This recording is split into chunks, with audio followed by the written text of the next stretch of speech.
So guys welcome back to micro classes. हमारी BEd first year की regular classes चल रही हैं। आज का हमारा सब्जेक्ट है पेडागोजी ऑफ सोशल साइंस। इस सब्जेक्ट की ये 44वीं क्लास है। आज का हमारा टॉपिक रहेगा मापन व मूल्यांकन में क्या अंतर होता है। मापन मतलब मेजरमेंट, मूल्यांकन मतलब हमारा इवैल्यूएशन। तो difference between measurement and evaluation short question में आता है, 2-3 बार आया हुआ है। पढ़ना चाहते हैं आप इसे पढ़ सकते हैं, पेपर में आ सकता है आपके ये इस साल।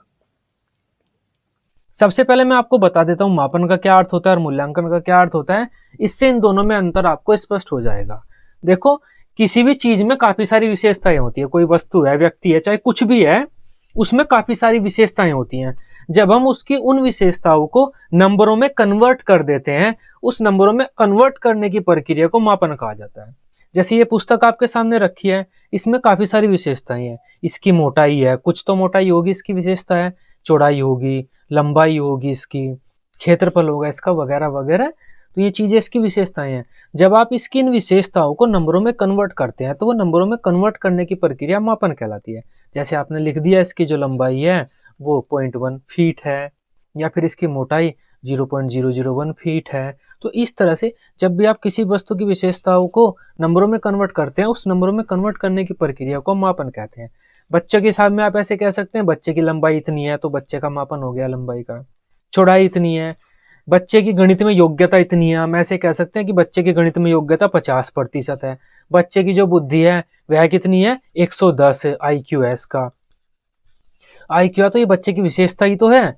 तो ये क्या हुआ, हम बच्चे की किसी भी विशेषता को नंबरों में कन्वर्ट कर रहे हैं, संख्याओं में कन्वर्ट कर रहे हैं। इस कन्वर्ट करने की प्रक्रिया को ही मापन कहते हैं। अगर आप पेपर की बात करें हम, तो बच्चों का पेपर लेकर पेपर के आधार पर बच्चों को नंबर देना मापन कहलाता है। क्योंकि बच्चे की जो विशेषताएं हैं, जो बच्चों को किसी भी सब्जेक्ट में ज्ञान है, उसे आप क्या कर रहे हैं, नंबरों में कन्वर्ट कर रहे हैं। तब क्या हुआ, किसी भी चीज की विशेषता को जब आप नंबरों में कन्वर्ट करते हैं तो वो मापन कहलाता है। ठीक इसी प्रकार किसी बच्चे का आप गणित का टेस्ट लेते हैं, टेस्ट के आधार पर आप कह देते हैं कि इस टेस्ट के आधार पर बच्चे की गणित में योग्यता 50%, तो वो क्या हुआ, मापन हुआ। तो किसी को नंबर देना मापन कहलाता है, किसी भी टेस्ट वगैरह में नंबर देना। तो मापन मेजरमेंट क्या होता है, प्रत्येक व्यक्ति अथवा वस्तु में बहुत सी विशेषताएं होती है, जैसे लंबाई, चौड़ाई, भार, क्षेत्रफल, आयतन आदि। किसी भी व्यक्ति अथवा वस्तु की किसी भी विशेषता को मापकर निश्चित इकाई अंकों में बदलने की प्रक्रिया मापन कहलाती है। तो हम किसी भी विशेषता का मापकर उसका मापन कर इकाई अंकों में, संख्याओं में बदल रहे हैं, तो वो प्रक्रिया क्या होगी, मापन कहलाएगी। जैसे बच्चे की लंबाई 2 मीटर है, ये मापन है। पुस्तक का भार 20 ग्राम है, ये मापन है। कोई टंकी है, उसका आयतन 700 लीटर है, ये मापन है। बच्चे का IQ 85 है, ये मापन है। तो ये सारे क्या है, मापन है। हम किसी भी विशेषता को नंबरों में बदल रहे हैं। परिभाषा दे सकते हैं हम, स्टीवेंस ने क्या कहा है कि निश्चित नियमों के अनुसार वस्तुओं को अंक प्रदान करने की प्रक्रिया मापन कहलाती है। शिक्षा के क्षेत्र में हम इसका यूज इस तरह से कर सकते हैं कि बच्चों का टेस्ट लेकर जब हम उन्हें अंक प्रदान करते हैं तो उस प्रक्रिया को मापन कहते हैं। तो मापन आप समझ पाए क्या होता है, किसी बच्चे का हम टेस्ट लेते हैं और उसे नंबर दे देते हैं कि इस टेस्ट में इसके नंबर आए इतने, इसके इतने नंबर आए हैं। ऐसे भी कह सकते हैं आप, ऐसे भी कह सकते हैं इसके इतने प्रतिशत नंबर आए हैं इस टेस्ट में, कि दोनों का मतलब एक ही होता है। तो वो क्या हुआ, मापन हुआ। लेकिन मापन से हमारे सामने बच्चों की सारी स्थिति स्पष्ट नहीं हो पाती। जैसे मान लेते हैं एक इंटेलिजेंट बच्चा है, इंटेलिजेंट बच्चे ने 10 में से 8 नंबर प्राप्त किए हैं मापन में, और एक मंदबुद्धि बच्चा है, सामान्य बच्चा है, सामान्य बच्चे ने 10 में से 7 नंबर प्राप्त किए हैं। तो मापन के द्वारा तो हम ये कह सकते हैं, है ना, कि ये दोनों बच्चे लगभग सिमिलर से ही हैं, इनकी जो बुद्धि है वो एक जैसी सी है मापन से। तो मापन से हम ये कहेंगे। इस वजह से मापन से ज्यादा चीजें स्पष्ट नहीं हो पाती, तब हम मूल्यांकन का प्रयोग करते हैं। आजकल हम मूल्यांकन पर ही बल देते हैं। हमें क्या करना होता है, बच्चों का मूल्यांकन करना होता है। तो मूल्यांकन का मतलब क्या होता है, मूल्य का अंकन, मतलब बच्चे के जो वास्तविक मूल्य है उसका अंकन करते हैं हम। ऐसे ही बस ऊपर ऊपर से नहीं देखते बच्चे के कितने नंबर आ गए हैं, उन नंबरों की व्याख्या करते हैं, उन नंबरों को ध्यान से देखते हैं, उसकी कंपैरिजन करते हैं उस बच्चे का दूसरे बच्चों से, या उसके खुद के नंबरों का कंपैरिजन करते हैं उसके पिछले रिकॉर्ड से, कि पिछले रिकॉर्ड में इसके कैसे नंबर आए थे, किस सब्जेक्ट में कैसे नंबर आ रहे हैं, तो इस सब्जेक्ट में कैसे नंबर आ रहे हैं। इस तरह से हम बच्चे का कंपैरिजन वगैरह करके देखते हैं, और उससे क्लियर हो जाता है हमें कि इस बच्चे के 7 नंबर आए हैं, ये ज्यादा आए हैं या कम आए हैं, और इस बच्चे के 8 आए हैं, ये पहले से ज्यादा है या कम है या कैसे हैं। तो उससे हमें पता चल जाता है कौन बच्चा कितना इंटेलिजेंट है, कौन बच्चा तरक्की कर रहा है, कौन बच्चा तरक्की नहीं कर रहा। एक उदाहरण देता हूं मैं आपको, हमें मूल्यांकन की जरूरत क्यों पड़ी, मूल्यांकन क्या होता है। मापन में तो क्या होगा, एक बच्चे के 7 नंबर आए हैं और दूसरे बच्चे के भी 7 नंबर आए हैं, तो मापन के अनुसार तो क्या हुआ, दोनों बच्चे सिमिलर है, दोनों में समान बुद्धि है। लेकिन जब हम मूल्यांकन करते हैं तो उस बच्चे का रिकॉर्ड देखते हैं, पहला रिकॉर्ड देखते हैं, इन नंबरों की तुलना करते हैं दूसरे बच्चों से, या उस बच्चे के खुद की मानसिक स्थिति से, सामाजिक शारीरिक स्थिति से हम तुलना करते हैं, तो हम देखते हैं कि जो पहला बच्चा है जिसके 7 नंबर आए थे, उसके पिछले हर टेस्ट में 10 में से 9 नंबर आए हुए हैं, हर टेस्ट में 10 में से 9 नंबर आए हुए हैं। लेकिन जो दूसरा बच्चा है इसके 7 नंबर आए हैं, तो उसके पिछले हर टेस्ट में 2 या 3 नंबर आए हुए हैं, बस 2 3 4 3 इस तरह से। अब क्या हुआ, तो इस 7 नंबर की वैल्यू ज्यादा है क्योंकि ये बच्चा तो प्रगति कर रहा है, लेकिन इस 7 नंबर की वैल्यू कुछ भी नहीं है क्योंकि ये बच्चा प्रगति नहीं कर रहा है, डाउनफॉल की तरफ चल रहा है। तो हम इस पहले बच्चे को डांट लगाएंगे, यही मूल्यांकन है। मापन में तो हमें बस पता चलता है कि दोनों के 7 नंबर है, दोनों में समान बुद्धि है, लेकिन अब मूल्यांकन ने हमें बताया कि नहीं, ये जो दूसरे वाला बच्चा है ये तो इंटेलिजेंट होता जा रहा है, मेहनत कर रहा है, लेकिन पहले वाला बच्चा पढ़ाई पर ध्यान नहीं दे रहा क्योंकि पहले से कम नंबर आए हैं इसके। तो इस प्रकार हो जाता है। यहाँ पर ऐसे भी हो सकता है कि एक बच्चा तो बीमार था, उसके 7 नंबर है, दूसरा बीमार नहीं था, उसके भी 7 नंबर है, तो जो बीमार था ना उसके 7 नंबर की वैल्यू बढ़ जाती है। इसे ही हम बोलते हैं इवैल्यूएशन, मतलब किसी की वैल्यू निकालना, किसी का वास्तविक मूल्य निकालना। मूल्यांकन के द्वारा हम किसी भी पर्सन का, किसी बच्चे के रियल वैल्यू की गणना करते हैं और उससे पता लगाते हैं हम कि यह बच्चा कितना पानी में, इसके नंबरों की वास्तविक वैल्यू क्या है, और उससे हम उस बच्चे को फिर सलाह देते हैं कि आगे आप इस तरह तैयारी करो, आप इस चीज में कमजोर होते जा रहे हैं, वगैरह वगैरह। फिर हम उस बच्चे को इसी तरह से सलाह देते हैं। मूल्यांकन शब्द दो शब्दों मूल्य तथा अंकन से मिलकर बना है, जिसका अर्थ होता है मूल्यांकन, मतलब किसी बच्चे के वास्तविक मूल्य को मापना।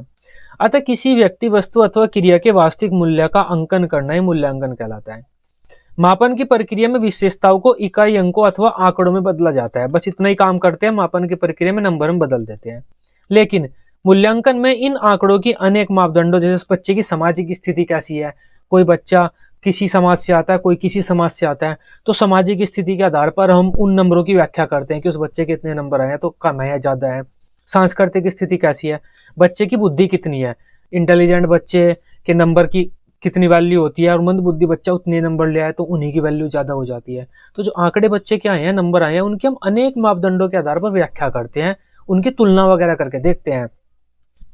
बच्चे की आर्थिक स्थिति कैसी है, वैज्ञानिक मनोवैज्ञानिक स्थिति कैसी है, रुचि, बच्चे की रुचि कितनी है, किस सब्जेक्ट में रुचि है। अगर एक बच्चा अपने रुचि वाले सब्जेक्ट में 50% नंबर ला रहा है और दूसरे जिसमें उसकी रुचि नहीं है तो 50% नंबर उसी में ला रहा है, तो ये जो नीचे वाले 50% नंबर है, इनकी वैल्यू ज्यादा है और ऊपर वालों की वैल्यू कम है।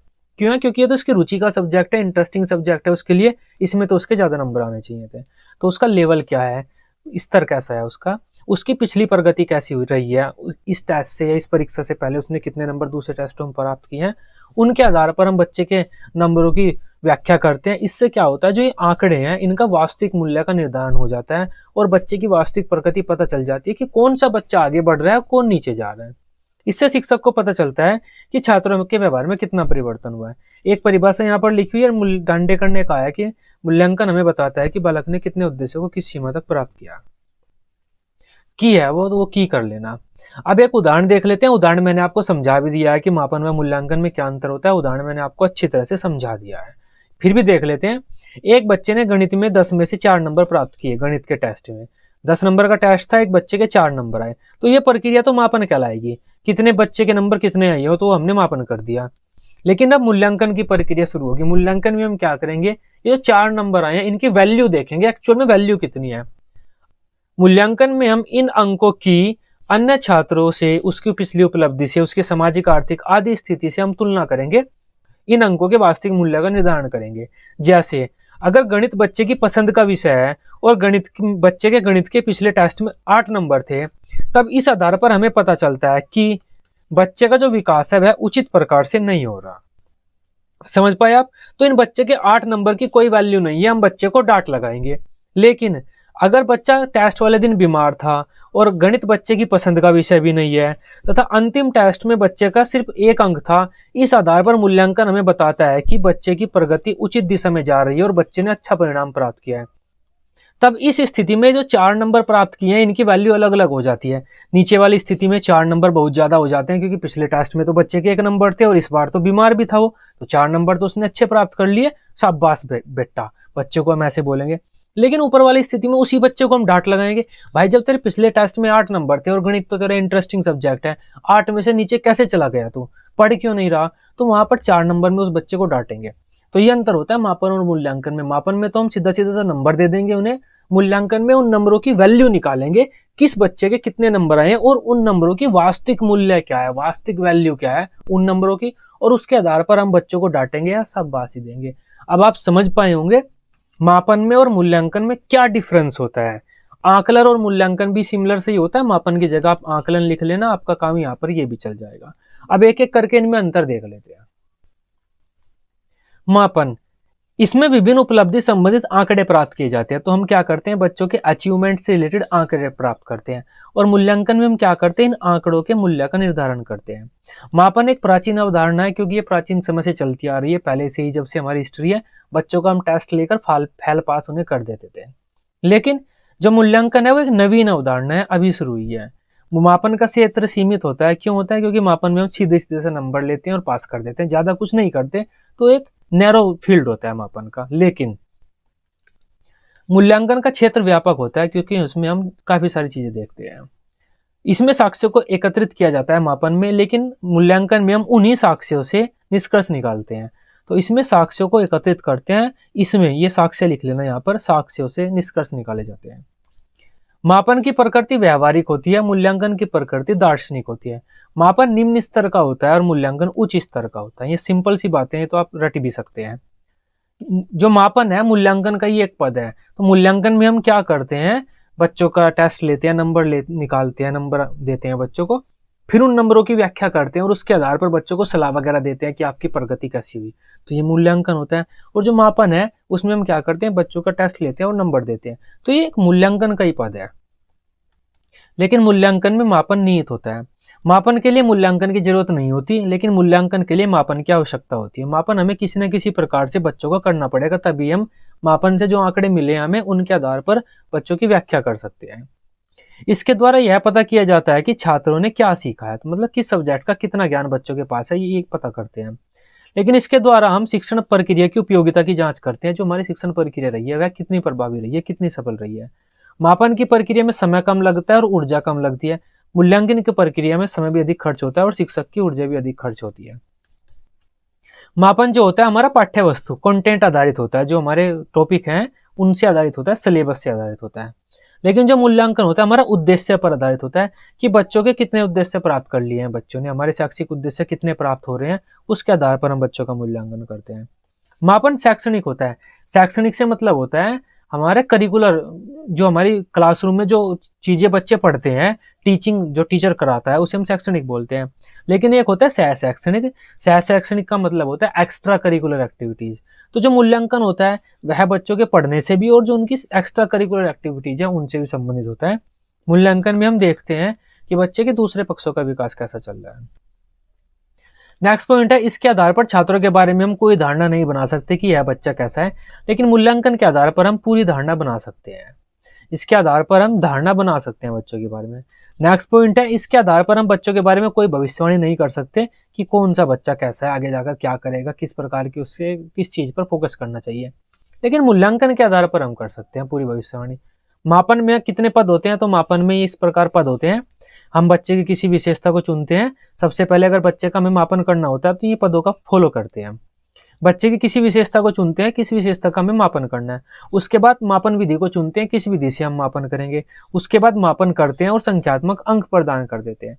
लेकिन मूल्यांकन में क्या होता है, ये चीजें तो होती हैं, संख्यात्मक अंक प्रदान करना, लेकिन इतना काम करने के बाद हम बच्चों की आंकड़ों की व्याख्या भी करते हैं अलग अलग मापदंडों के आधार पर, और उनके बारे में भविष्यवाणी भी करते हैं, उन्हें सलाह वगैरह भी देते हैं। तो ये आज का हमारा टॉपिक था, मापन वर्सेस मूल्यांकन। आई होप इस टॉपिक को अब आप समझ पाए होंगे।